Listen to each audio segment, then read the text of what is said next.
안녕하세요. 저는 지금 공무원 일을 하고 있는 40대 여자입니다. 혹시 구독자 여러분들 중 고민과 걱정 없는 삶을 보내고 계신 분들이 있을까요? 저는 최근 그동안의 고민과 걱정 모두 떨쳐버린 채로 아주 마음 편히 지내고 있어요. 아마 그 이유를 궁금해들 하실 텐데, 그 이유가 집값이 올라서도 아니고 로또 같은 일확천금 때문도 아니에요. 그 이유는 가족입니다. 누구보다 서로를 믿어주고 끌어주고 아껴주는 우리 가족의 문제가 해결되었거든요. 사실 저희 가족이 이렇게 처음부터 하하호호 웃음이 끊기지 않은 건 아니에요. 딱 한 사람 때문에 늘 마음이 불편했고, 덕분에 가족 모임 자리가 늘 곤욕스러웠어요. 그런데 이제는 그런 걱정거리가 없어졌다 생각하니 마음이 후련하네요. 오늘은 이 행복한 일상이 어떻게 찾아왔는지에 대해서 제가 설명해 드릴게요. 앞에서 설명처럼 저는 최근에야 고민과 걱정 없는 시간을 보내고 있어요. 오히려 행복해야 할 어린 시절이야말로 제게는 무엇보다 떠올리기 힘든 기억들 투성이죠. 제 어린 시절 아빠를 기억하면 가장 먼저 술에 대한 기억부터 납니다. 엄마라고 하는 사람은 제가 태어나고 얼마 되지 않아 몸도 추스르지 않고 아빠가 일을 하러 나간 사이 저를 두고 도망갔다고 해요. 집에 있을 아내와 아이 생각에 집으로 돌아왔던 아빠는 혼자 배가 고파 울고 있는 홀로 덩그러니 남겨진 저를 보고 어쩔 줄 몰라 하셨다고 합니다. 하루아침에 갓난 아이를 혼자 챙기게 된 아빠는 아이 밥 주는 법도 몰라 이웃들에게 물어가며 방법을 찾으셔야 했어요. 그 후로 저를 홀로 키우시게 된 아빠는 처음 하는 고생들을 홀로 남들보다 2배로 했을 거예요. 혼자서도 아이 기르며 열심히 살아보시려 했지만 안타깝게도 세상에 잘 도와주지 않은 탓에 아빠 혼자 감당해야 할 일이 너무 많았던 이유로 술에 의존하시게 되었습니다. 기댈 사람 없이 혼자 버텨내셔야 하셨을 거고, 그래서 제가 유치원을 다니고 있을 때부터 조금씩 드시게 된 술이 결국에는 하루라도 입을 대지 않으면 안 될 정도가 되었습니다. 제 기억에 술을 마시지 않는 아빠는 다정하고 멋진 분이셨지만 저는 그 모습을 보는 날이 그리 많지 않았어요. 아빠는 대부분 늘 술에 취해 계셨는데 술을 과하게 드시는 날에는 허공에다 대고 욕과 함께 험한 소리들을 하셨고, 그러다 감정이 격해지시면 물건을 집어던지는 폭력적인 모습까지 보여주셨죠. 제가 커가면서도 아빠는 술을 끊지 못하셨고, 저는 그런 아빠를 보며 매일을 불안에 떨며 자랐습니다. 학교를 들어가고 나서 좋았던 건 학교에 있는 동안에는 저도 아빠의 술주정에 불안해하지 않아도 된다는 거였어요.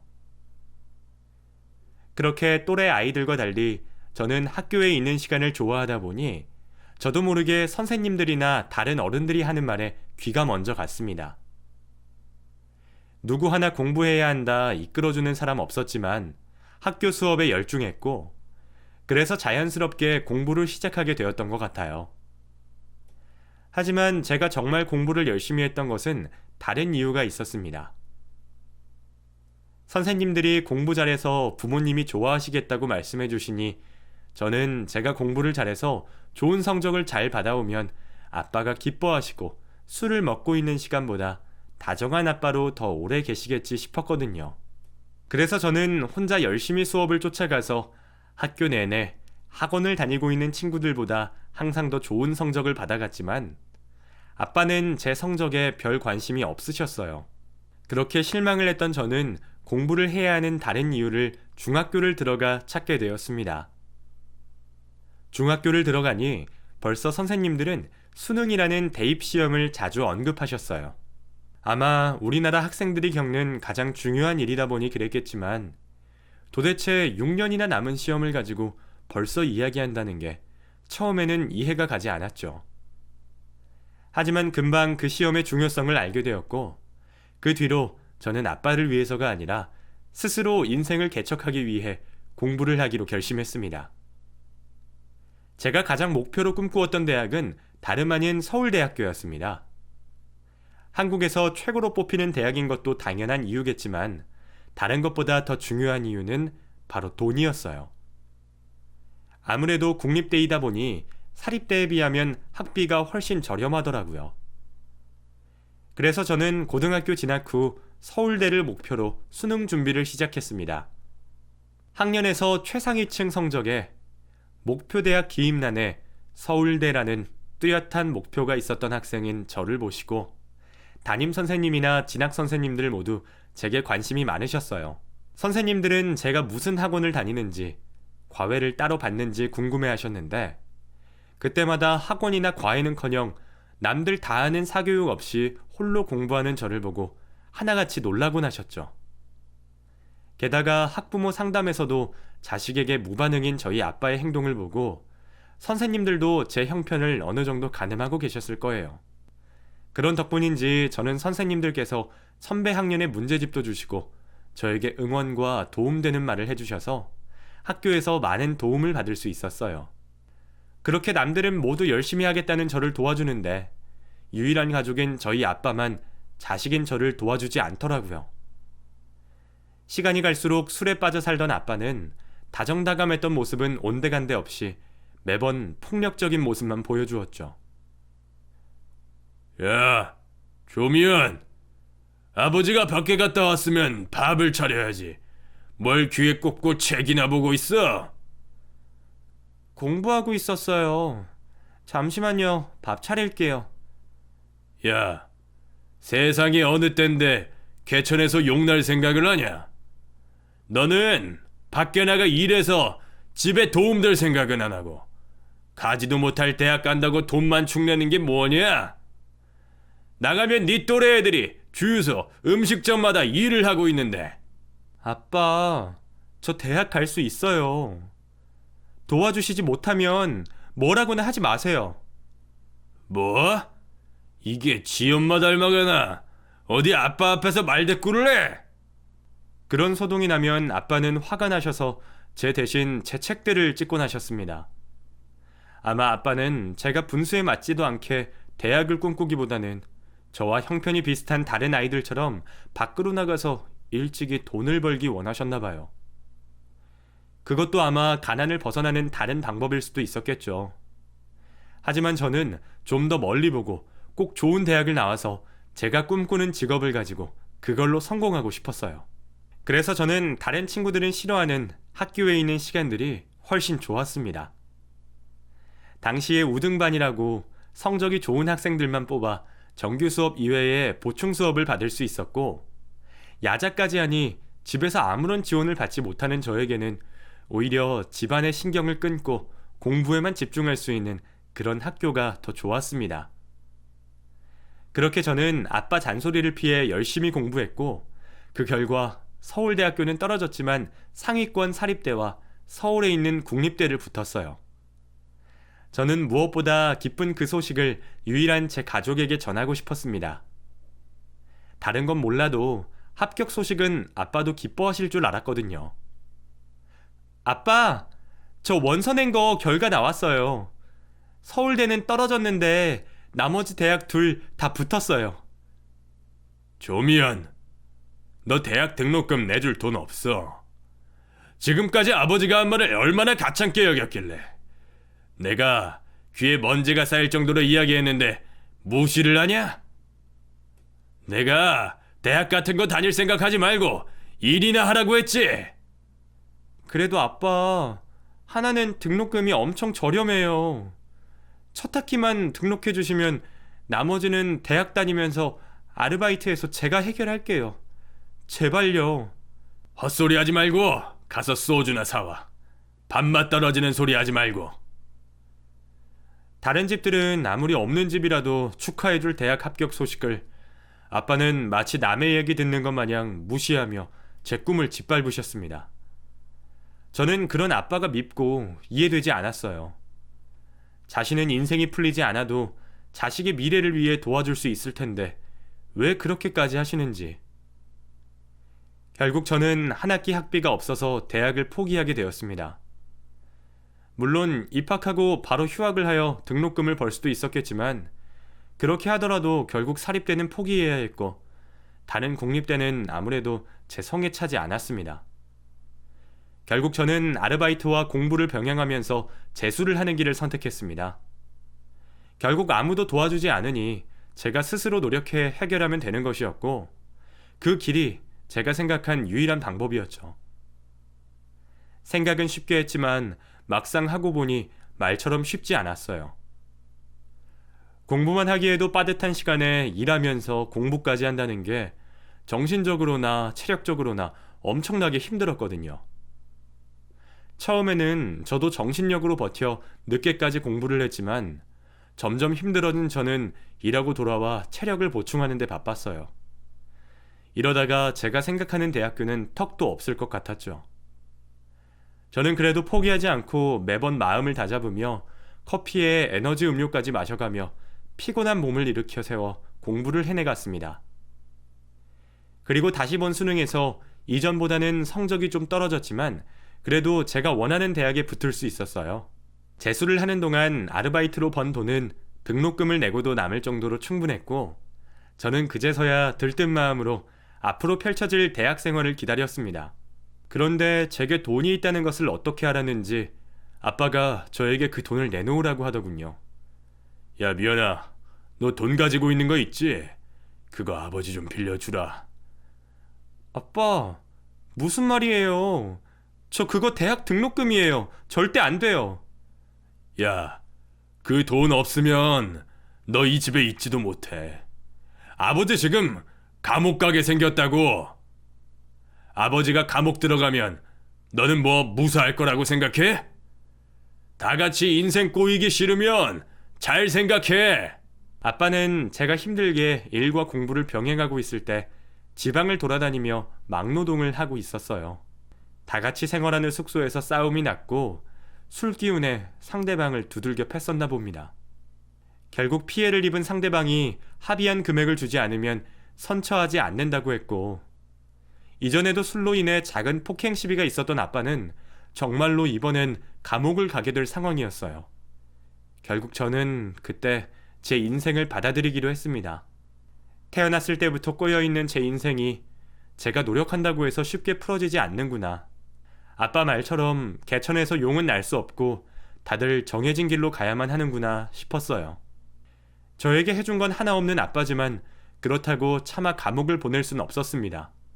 결국 저는 그동안 등록금과 생활비로 모아놨던 제 피 같은 돈을 모두 합의금으로 내주었어요. 그리고 전 그날 이후로 집을 떠났습니다. 어차피 집에 붙어 있을 이유도 없었고 그 일로 아빠가 지긋지긋해진 저는 더 이상 아빠에게 시달리기 싫었어요. 그렇게 저는 집을 나와 카페 일과 영화관 아르바이트를 하면서 혼자 살기 시작했습니다. 카페나 영화관은 아무래도 제 또래들이 많이 찾는 곳이다 보니 손님으로 방문한 다른 사람들을 보며 제 모습과 많이 비교가 되었죠. 다들 자신의 인생을 즐기고 있는 듯한 그 사람들을 보니 인생을 포기하고 일을 하고 있는 제가 무척이나 초라해 보였습니다. 그리고 목적 없이 아르바이트와 집만 왔다 갔다 하는 제가 마치 죽은 사람처럼 느껴졌어요. 원래 내가 꿈꾸었던 삶이 무엇인지도 생각이 나지 않을 지경이 되자 저는 순간 제가 잘못 살고 있음을 느꼈습니다. 겨우 21살밖에 안 된 내가 지금이라도 다시 시작해보면 언젠간 나도 평범한 사람들 속에 자연스레 섞일 수 있지 않을까 생각했죠. 그래서 저는 그때부터 제가 할 수 있는 일에 대해서 알아보았어요. 그때 안정적인 공무원 시험이 눈에 띄었죠. 지금도 그렇지만 당시에도 한참 공무원 열풍이 불기 시작할 때라 공무원 시험의 경쟁률은 상당히 높았어요. 하지만 의자에 엉덩이 붙어 있는 것만큼은 자신 있는 제가 가장 잘 해낼 수 있다고 생각한 시험이었습니다. 저는 그날로 공무원 시험 준비를 했고 그에 필요한 자격증 시험도 동시에 준비하며 일까지 하는 정말 바쁜 하루를 지내게 되었습니다. 그래도 목표가 있어서 예전과는 다르게 살아있다라는 생동감이 느껴졌어요. 다행히도 제가 공부는 누구보다 자신 있어서 그런지 생각보다 빠르게 사회복지 자격증을 따고 공무원에 합격할 수 있었어요. 시험 합격과 동시에 저는 막혀있던 속이 뚫리는 것처럼 시원했습니다. 제대로 된 직업이 생겼으니 앞으로는 혼자서도 잘 살아갈 수 있겠다는 자신감에 찼거든요. 물론 어린 나이에 처음 해보는 사회생활이 녹록하지는 않았지만 일은 생각보다 저와 잘 맞았습니다. 적은 월급에 많은 업무량에 지칠 수도 있었지만 다들 그런 것처럼 출근 시간에 같이 출근하고 점심 식사를 먹고 퇴근하는 그런 쳇바퀴 같은 삶이 저는 오히려 평범한 사람이 된 것 같아서 좋았어요. 매일 미래도 없이 하루를 걱정해야 했던 이전과는 비교도 할 수 없는 행복이었죠. 게다가 저에게도 진심으로 사랑하게 되는 사람이 생겼고 말이에요. 친구 소개로 만나게 된 그 사람의 이름은 박창선이었어요. 고등학교 동창이 저와 비슷한 성향이라며 그 사람 사진을 보여줬죠. 평소에 봉사활동도 많이 하고 주변 평가도 좋다고 하는 그 남자에게 저도 자연히 관심이 갔어요. 그 사람에게 이런저런 이야기를 나누고 싶은 마음에 친구에게 소개를 해달라 했습니다. 서글서글한 인상에 딱 봐도 사람 좋아 보이는 창선 씨는 정말 그 나이 때 저런 청년이 있나 싶을 정도로 착한 사람이었어요. 하고 있는 봉사활동과 후원을 하는 곳만 해도 10곳이 넘었고 무엇보다 그 일들을 설명하는 데 있어서도 진심을 보이더라고요. 첫 만남에 봉사활동 외에 다른 여러 공통점을 찾은 우리는 첫날부터 서로에게 너무 좋은 인상을 받았습니다. 불우한 어린 시절 때문인지 가정적이고 다정다감한 남자가 이상형인 제게는 창선 씨만큼 더 좋은 남자는 없었어요. 그리고 뭐든 하는 일에 열중하는 모습에 창선 씨를 알게 되면서 저는 바로 이 남자다 싶었고 용기를 낸 제가 먼저 창선 씨에게 사귀자고 말했습니다. 이미 서로의 마음을 알고 있던 터라 누구든 서로 말해주기만을 바라고 있었는데 제가 먼저 선수를 친 거죠. 평범하게 사는 게 소원이던 저는 창선 씨와 만나는 내내 제가 특별해진 것만 같은 느낌을 받았어요. 만나면서도 짜증 한 번 내지 않는 창선 씨를 보면서 항상 감사했고 동시에 불안했습니다. 내가 이렇게 좋은 사람을 만나도 되나 싶었거든요. 하지만 이미 깊어진 사랑에 헤어질 자신도 없었고 그렇다고 우리 인연을 거기서 더 진전시킬 수도 없었어요. 결혼은 집안 간의 일이라는데 불우한 제 가정을 생각할수록 아무래도 화목하게 지내는 것 같은 창선 씨의 집과는 비교할 수가 없었죠. 저 혼자 남몰래 속 끓이고 있는 사이 창선 씨가 먼저 제게 결혼을 해달라며 프로포즈를 했어요. 준비가 덜 되었다며 얼버무리는 제 대답에 창선 씨는 프로포즈를 거부하는 이유를 자신에게 찾고 있었습니다. 그 모습이 미안했던 저는 결국 그동안 창선 씨에게 하지 못했던 제 불우한 가정사를 말할 수밖에 없었어요. 사실은 나 엄마는 내가 태어나고 얼마 되지도 않아 도망가 버렸고 아빠는 술주정뱅이야. 그리고 태어나서 한 번도 아빠에게도 도움을 받아본 적이 없이 자랐어. 내가 대학을 못 간 것도 아빠가 등록금을 뺏어갔기 때문이고 지금도 언제 내 발목 잡을지 몰라. 우리 사랑에 빠져서 현실을 모르는 애들도 아니잖아. 드라마도 아니고. 결혼은 서로 비슷한 사람끼리 하는 건데 내 처지는 창선 씨와 비교할 수 없어. 지금까지 내 욕심에 창선 씨를 붙잡고 있던 거지. 창선 씨는 분명 나보다 좋은 여자 만날 수 있을 거야. 그러니까 미안해. 나 용서하지 말고 좋은 사람 만나. 무슨 말이야, 미연아. 왜 너 혼자 단정 짓고 결론을 내? 누가 누굴 붙잡고 있었다는 거야? 네가 놓아주면 내가 떠나기라도 할 것 같아? 네 말대로 우리 어린아이도 아니고 우리 스스로 행복한 미래를 만들 수 있어. 네가 그런다고 해도 내 마음 변치 않아. 그리고 우리 집에서도 그런 건 문제 삼지 않아. 미연이 네가 나를 사랑하기만 하면 돼. 그러니까 그런 걱정하지 말고 제발 다시 생각해봐. 창선 씨 말처럼 제가 스스로를 단정짓고 결론까지 내 상상해 왔습니다. 아니 사실 저는 그때까지 그런 생각밖에 할 수 없었어요. 하지만 제 고백에 모든 걸 이해해주는 창선 씨의 말에 눈물이 터져 나왔고 창선 씨를 믿고 따라가기로 했죠. 결혼을 약속하게 되고 제가 시어머니가 되실 창선 씨 어머님을 뵙는 날이 찾아왔어요. 처음으로 시어머니 될 분을 만난다고 하니 마음이 쉽사리 진정되지 않았어요. 잘 보이려는 마음에 준비만 몇 시간을 하고 찾아가게 되었죠. 창선 씨가 누구를 닮아 좋은 성품을 가졌는지 했는데 어머님을 뵙고 한 번에 알 수 있었습니다. 안녕하세요, 어머님. 처음 뵙겠습니다. 조미연이라고 합니다. 네가 미연이구나. 우리 창선이가 부끄러워서 그런지 실물보다 설명을 너무 대충 했네. 듣던 것보다 너무 이쁘네. 긴장하지 말고 얼른 들어와. 우리 미연이 아침부터 준비한다고 배고프겠다. 밥 먼저 먹자. 어머님 댁을 들어와 밥을 먹는 내내 어머님은 제가 부끄러울 정도로 칭찬만 해주셨어요. 미연이 온다고 좋아할 만한 걸로 요리를 했는데 입에 맞았을지 모르겠네. 너무 맛있게 먹었어요, 어머님. 정말 맛있었어요. 긴장해서 밥이 입으로 들어갔는지 코로 들어갔는지도 모를 텐데 다음에는 더 맛있게 해서 기다릴 테니까 이제는 친정 온다고 생각하고 마음 편히 오렴. 네, 그럴게요, 어머님. 감사합니다. 그리고 농담이 아니라 아무리 편하게 한다고 해도 친정 엄마만 하겠냐마는 그래도 정말 편하게 생각했으면 좋겠다.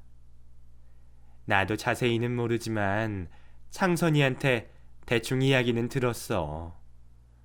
어려서 어머님 품에 어리광도 못 부렸다며.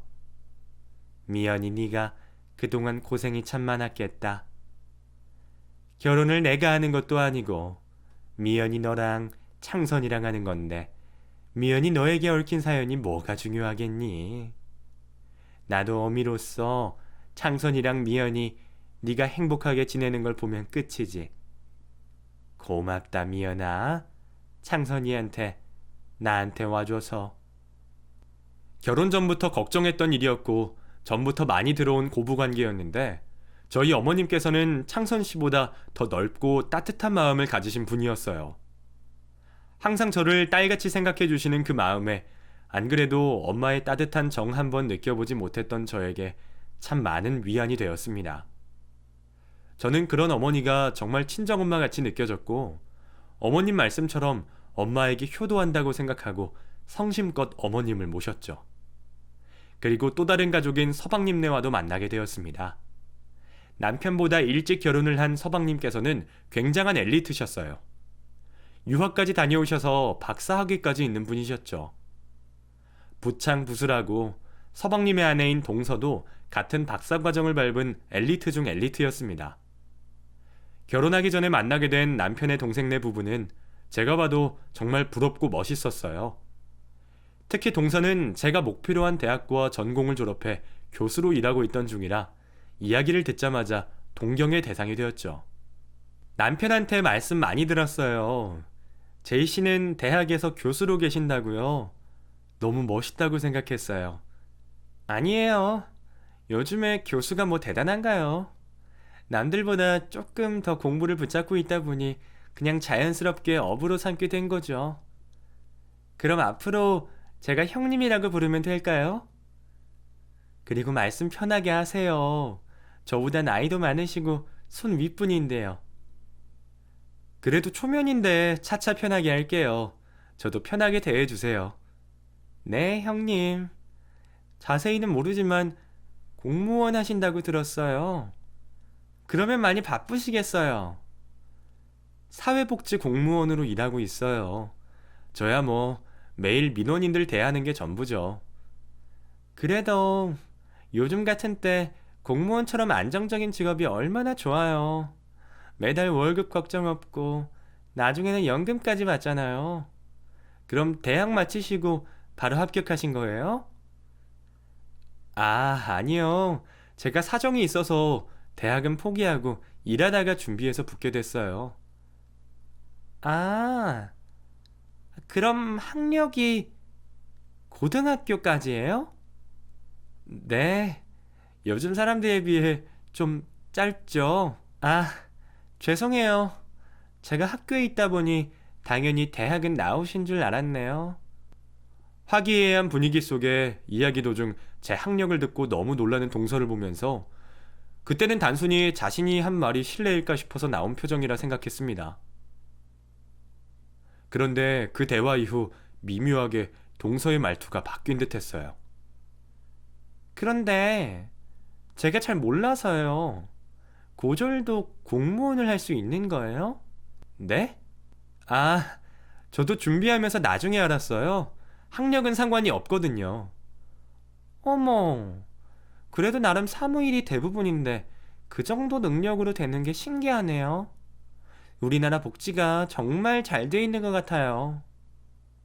우리 학교 학생들은 좋은 대학 나와서도 취업 걱정인데 그래도 어느 정도 급은 나눠야 공평한 건데 그쵸? 제가 고졸인 걸 알고 나서 일부러 그러는 건지 대화의 주제가 묘하게 학력차를 가지고 이야기를 하고 있었어요. 그리고 제가 음식을 권할 때도 다른 것을 부탁할 때도 저에게 하는 제스처나 말투가 마치 한참 어린 학생을 대하는 듯 했죠. 저는 동서가 교수로 학생들을 상대하다 보니 습관이 되었나 보다 생각했습니다. 그렇게 그날은 대수롭지 않게 생각하며 자리를 이어갔죠. 그 후 결혼식을 마치고 드디어 신혼이라는 꿈 같은 생활에 젖어 있었어요. 그리고 1년 뒤 우리는 바라던 아이를 가지게 되었죠. 그리고 겹경사로 동서도 비슷한 시기에 아이를 가지게 되었어요. 동서도 임신했다며? 축하해. 조카들끼리 비슷하게 클 텐데 우리도 더 가깝게 지내고 그러자. 네? 근데 뭐 애들 나이가 비슷하다고 다 비슷하게 크나요? 애초에 배경이 다른데. 뭐? 배경? 그게 무슨 말이야? 아니, 그렇잖아요. 형님이나 아주버님이나 애들 교육에 큰 관심이나 있으실런지. 솔직히 수준 차이 나다 보면 사촌이라고 계속 붙어있게 하는 것도 전 좀 그래서요. 가까이 지내고 싶으신 생각하셨다가 애들 차이 보시고 마음 상하시면 어쩌나 싶어서요. 항상 제게 날이 서 있는 듯한 동서의 말투와 다시 곱씹게 되는 말들이었지만 저는 그저 스트레스 때문이겠지, 버릇이겠지 생각하며 대수롭게 생각하지 않았어요. 그때라도 말에 가시가 있는 걸 제가 알아차렸어야 했는데 그때는 저도 그냥 넘어갔죠. 저희 시댁은 요리사인 남편 직업 특성상 남들 노는 때 바쁜 탓에 가족 모두가 모이는 경우가 많지 않았어요. 아이를 낳은 뒤에도 서방님네와 우리 집이 시간대도 맞지 않고 시간적인 여유도 나지 않아 자주 만날 일이 없었죠.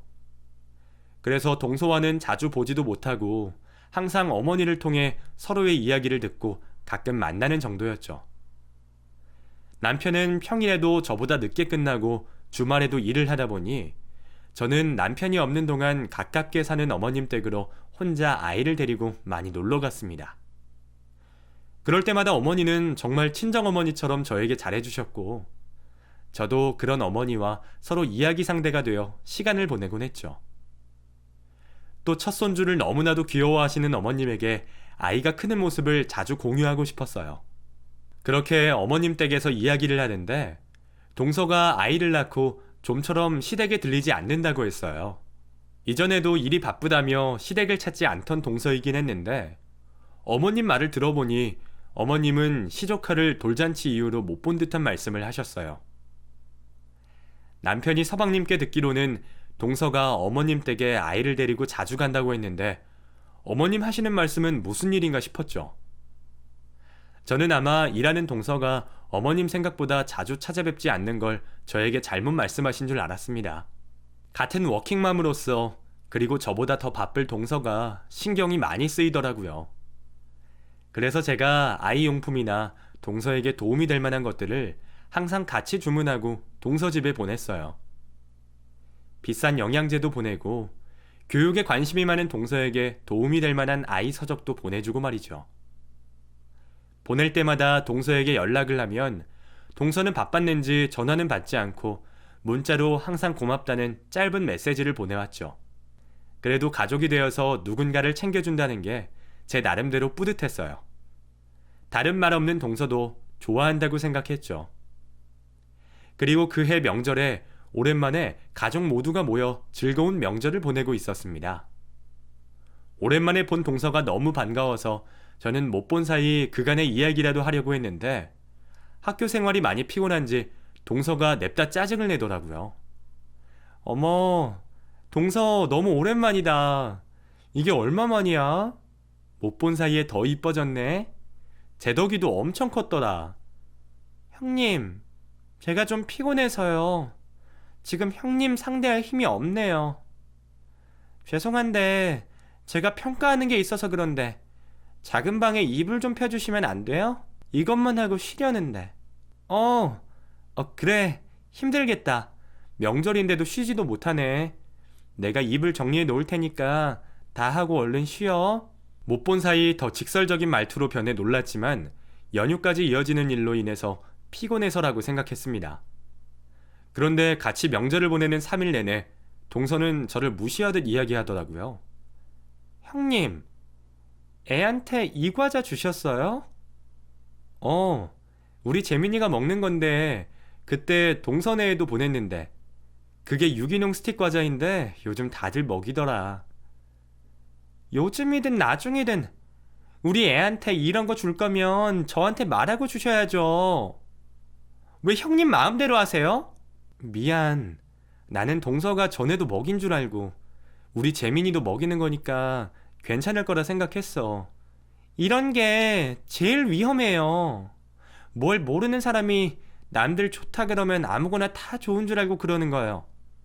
다음부턴 저한테 뭐든 확인 받고 해주세요. 유기농에 해썹에 영양정보까지. 저도 제 아이 먹이는 거라 제 눈으로 다 확인하고 먹이는 건데도 제가 마치 불량과자라도 먹이는 것처럼 몰아세우는 동서의 태도가 기분 나빴지만 그래도 내가 실수했구나 하며 이해하고 넘어갔어요. 그런데 동서는 그 후에도 사사건건 저를 무시하는 겁니다. 어머니, 냄비가 모자라서 국이랑 찜할 냄비가 새 거밖에 없는데 그냥 이거 꺼내서 할까요? 그래, 그걸로 하면 된다. 네, 동서, 나랑 이 냄비 먼저 닦자. 설거지 하는데 둘이서 해야 해요? 아니, 이거 새 스텐이라 연마제 좀 닦으려고. 가서 식용유랑 키친타월 가져와. 네? 그건 왜요? 아니, 연마제는 그걸로 닦아야 없어져. 안 그럼 그 연마제 우리가 다 먹거든. 또 어디 인터넷에서 이상한 정보 보고 이러시는 거예요? 그런 거 진짜 맞는 말은 맞아요? 어머, 동서 무슨 말을 그렇게 해. 그럼 동서가 직접 찾아봐. 진짜래도. 그렇게 핸드폰을 찾아본 동서는 제 말이 맞는 걸 확인했는지 괜히 멋쩍은 표정이었어요. 맞지? 내가 동서보다 다른 건 모자라도 이런 잡다한 건 내가 잘 알아. 잡다한 거 아셔서 좋으시겠네요. 그러셨으면 공부도 열심히 하셔서 대학도 나오시지. 저 봐야 할 논문이 있어서 방에 좀 들어가 볼게요. 제가 말을 기분 나쁘게 한 건 아닌 것 같은데 짜증을 확 내고 들어가는 동서를 보니 저는 그제서야 지금까지 행동들이 나를 자기 밑으로 보고 무시한 거구나 싶었어요. 방으로 따라 들어가 시시비비를 정확하게 따지려 하다가 가족 간의 화목을 가장 중요하게 생각하시는 어머님 생각이 들어 그냥 제가 참기로 했죠. 별것도 아니었고 1년에 몇 번 마주치지도 않는데 제가 참으면 아무 문제 없는 듯 지낼 수 있었으니 말이죠. 거기다 남편과 서방님의 사이를 제가 이간질이라도 한 것처럼 될까봐 참기로 했죠. 그제서야 동서의 행동 하나하나가 제 눈에 예사롭지 않게 보였어요. 그리고 어머님에게 하는 행동도 저와 비슷해 보였죠. 남편과 서방님이 음식 재료를 사러 나가니 동서는 다른 식구 눈치 볼 것도 없는지 어머님에게 선을 넘어서 학생을 지적하듯 대했습니다. 어머님, 애한테 아무거나 먹이시지 말라고요. 더럽게 어머님이 씹다가 주면 어떡해요? 잘못하면 입속 세균도 옮는데. 어머님이 책임지실 능력도 안 되시잖아요. 짜증나게. 말에도 정도가 있는데 어머님을 대하는 걸 보니 동서가 이전부터 어머님께 어떤 행동을 했을지 한눈에 봐도 알았습니다. 저한테 그러는 건 몰라도 어머님한테까지 하대하는 동서의 지적질에 저도 참을 수가 없었습니다. 동서, 어머님이 손주한테 무슨 일 생기라고 하신 것도 아니잖아. 세대 간의 차이를 가지고 그런 식으로 말해야 돼? 그리고 시어머니께 무슨 말버릇이야. 동서가 가르치는 학생도 아니고. 제가 무슨 학생같이 대했다고 그러세요? 그러면 동서가 나랑 어머님께 하는 태도가 지적질이 아니고 뭔데? 형님, 만났을 때부터 고절이라고 부끄러워하신 건 알겠는데요. 그게 열등감으로 이어지시면 안 되죠. 형님은 못 배워서 저한테 열등감 있으세요? 동서가 하는 말에 말문이 막혔습니다. 남편과 서방님이 없다고 애들과 어머님이 있는 앞에서 저에게 개망신을 주었어요. 제가 뭐라고 대답해도 열등감이 있다고 저를 매도하면 무슨 수가 있겠어요. 호기롭게 나서긴 했지만 더 이상 분란을 만들기 싫어서 그냥 말을 말고 마지막인 명절을 보내기로 했습니다. 그렇게 어머님과 저, 동서까지 어색하게 식사 자리를 마치고 집으로 돌아오게 됐어요. 어머님은 저에게 자신 때문에 저와 동서가 다투게 되었다고 미안하다고 말씀하시는데 그걸 보니 제가 좀 더 참을 걸 후회가 되더라고요. 괜한 짓을 했다는 생각으로 안방에 누워있는데 남편이 안방 문을 벌컥 열고 대뜸 저에게 묻는 겁니다. 뭐야? 재수씨가 당신이랑 엄마한테 낮에 이상한 말 했어? 응? 아니야. 무슨 말이야? 아니, 재민이가 없는 말을 할 리가 없잖아. 거기다 저렇게 정확하게 이야기하는데. 말해봐, 솔직히. 아니야. 재민이가 잘못 들은 거야.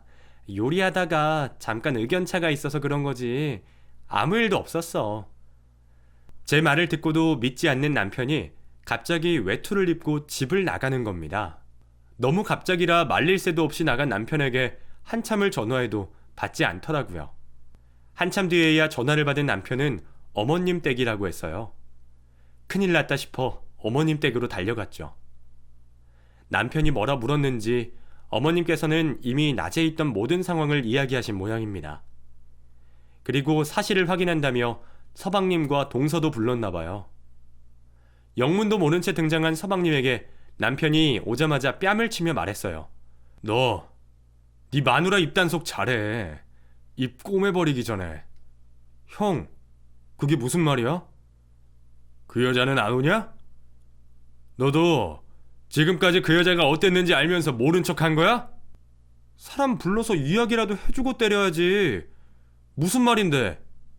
연애 때부터 지금까지 어떤 일에도 화 한 번 안 내던 남편인데 처음 보는 흥분하는 모습에 저나 어머님이나 모두 무서워서 어쩔 줄 모르고 있었어요. 서방님도 갑작스런 남편의 행동에 뺨을 맞고서도 한참을 어리둥절했죠. 남편이 모든 사실을 말하고 서방님도 저와 어머님에게 지난 일에 대해 물어보셨어요. 그런데 알고 보니 어머님께서도 저처럼 한참을 동서에게 무시를 받고 있었더라고요. 저희 어머님 나이에 학교 문턱이 지금처럼 쉬웠나요? 가정 형편으로 소학교까지만 나오셨는데 대체 박사학위가 얼마나 대단한지 모르겠지만 그걸 가지고 어머님을 무시했나 봅니다. 거기다가 성품이 워낙 여리고 착하셔서 며느리들한테도 부탁 하나 못하시는 어머님이 동서에게 얼마나 쉬워 보였겠어요. 어머님도 지난 일들이 분하셨는지 말씀하시다가 기어이 눈물을 쏟으셨어요. 그제서야 모든 걸 들은 서방님이 그 자리로 아직까지 오지 않는 동서를 호출했습니다. 그리고 도착한 동서는 눈치는 있는지 우리 모두 격앙되어 있는 모습에 처음으로 몸살이는 모습을 보여줬어요. 무슨 일들이세요? 당신은 왜 또 그런 표정이야? 야, 네가 미쳤지? 뭐? 갑자기 무슨 말이야? 그따위로 사람들 무시하려고 박사까지 땄냐? 그따위 정신머리로 교수라고 애들 가르치고 있었어? 긴 말 할 거 없고 너 당장 엄마랑 형수님한테 사과하고 우리 이혼하자. 무섭게 왜 그래 당신? 그리고 내가 뭘 무시했어? 나 그런 적 없어. 야, 네가 얼마나 사람을 개무시했으면 어린 조카가 보고 놀라서 우리 형한테 말했더라. 그 나이에 애가 뭘 안다고. 아무것도 모르는 애가 봐도 알만하게 개무시했겠지. 너 내가 이야기했지? 형 아니었으면 나 아무것도 아닌 거. 근데 그걸 알면서도 그따위 짓을 해? 그날 저는 남편에게도 들은 적이 없는 이야기를 알게 되었습니다. 남편의 아버님이 사고로 일찍 돌아가시고 가세가 많이 기울었나 봐요. 당시 고등학생이었던 남편은 학교를 그만두고 돈을 벌기 위해 일을 시작했다고 합니다. 자신도 공부를 잘하는 편이었는데 가정주부셨던 어머니와 자신보다 어리고 공부를 잘하던 동생을 뒷바라지하기 위해 선택한 결정이었다고 해요. 거기다 동생이 자신의 기대에 부응이라도 하듯 학문을 이어가자 동생에게 부담 갖지 말고 끝까지 가보라며 유학에 박사학위를 받을 때까지 공부에만 집중할 수 있게 도와주었다고 합니다. 저에게 아무도 해주지 않은 이야기라 저는 새카맣게 모르고 있었는데 아내인 동서는 그 모든 사실을 알고 있었다고 해요.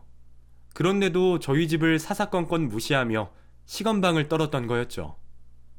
서방님은 그런 이야기를 알고도 우리 식구를 무시한 동서를 용서할 수 없었는지 자신이 어머님 댁으로 와 지내며 그동안 이혼을 진행했어요. 동서는 그제서야 자신의 잘못을 뉘우쳤는지 우리 가족 모두에게 싹싹 빌었지만 이미 버스는 떠난 뒤였죠. 거기다 서방님이 동서 친정일로 일을 도와주고 있어서 아마 동서는 더 절실했을 겁니다. 이혼을 통보받고 난 뒤에도 저에게 전화를 하고 직접 찾아와 서방님의 마음을 돌려달라 애원했어요. 그 모습에 마음이 약해진 저는 어머님과 함께 서방님의 마음을 돌려보려 했지만 그럼에도 불구하고 결국 서방님은 동서와 이혼을 하게 되었습니다. 박씨 집안 남자들이 어머님을 닮아 밑도 끝도 없이 착한 줄만 알았는데 둘 다 엄청나게 냉정하고 무서운 모습을 가지고 있더라고요. 오히려 그런 여자와 지금이라도 헤어진 게 천만다행이라며 저희를 안심시켜주는 서방님에게 너무 죄송했어요. 그리고 그 일로 혹시나 남편과 서방님의 사이가 이전과 다르기라도 하면 어쩔까 싶었죠. 그런데 여자들은 이해할 수 없는 무언가가 있는지 그 이후로 남편과 서방님은 우애 깊은 모습을 보여주었어요. 그리고 1년 정도 흘렀을 때 조심스럽게 만나는 여자라면서 저희에게 지금의 동서를 소개시켜 주었죠. 지금 동서는 같은 여자인 제가 봐도 정말 좋은 여자, 아니 좋은 사람이에요. 제가 배울 점이 있다고 생각할 만큼 가정과 일 모두 잘 챙기는 멋진 동서죠. 이전에 자주 못 만나던 온 가족 모임도 동서가 생긴 뒤로 동서를 중심으로 자주 만나오고 있어요. 온 가족이 동서라는 복덩이가 굴러들어왔다고 매번 칭찬이 일색이죠. 그래서 그런지 우리 가족 모두 큰 걱정 없이 매일을 보내고 있습니다. 작든 크든 걱정은 모두 같이 머리를 모아 해결하니 무슨 일에도 터놓고 이야기하며 살고 있어요. 나쁜 일이 지나가고 웃음이 끊이지 않는 우리 가족이 계속해서 행복했으면 합니다. 여러분들도 고생 끝에 온 우리 가족의 행복을 빌어주시면 감사하겠고요. 지금까지 제 이야기를 들어주셔서 감사합니다.